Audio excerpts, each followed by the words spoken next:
Hi guys, I wanted to hop on here real quick and share with you actually my cover letter that I'm doing for direct mail.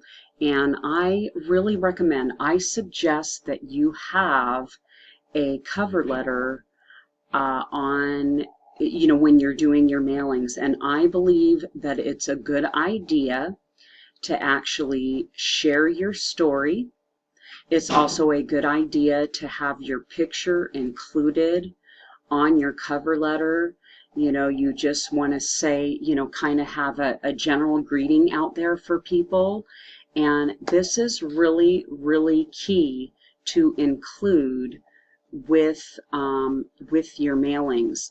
And I believe it should be your story. It should be your journey of why you're at the in the work at home industry. I think that is what is really, really beneficial when you're out there marketing.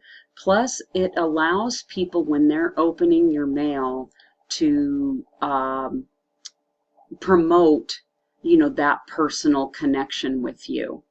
Okay, so anyway, I wanted to include that on here. If you guys also have like social media links, if you have your Instagram, your Facebook, what have you, because it's really, really key to help connect with people, not only offline, but online, because direct mail or any kind of marketing out there in your work at home industry can be combined offline as well as online. So I really do encourage that you include at the bottom of your letter your the ways that people can connect with you on Facebook or Instagram, Twitter.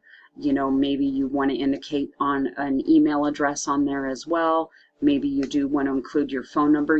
That's up to you, but at least give them the social media avenues that they can also connect with you. So anyway, thanks for being on this video today. Would love to connect with you guys. Please feel free to subscribe to my channel, and I look forward to really dropping some more nuggets for you guys. Take it easy.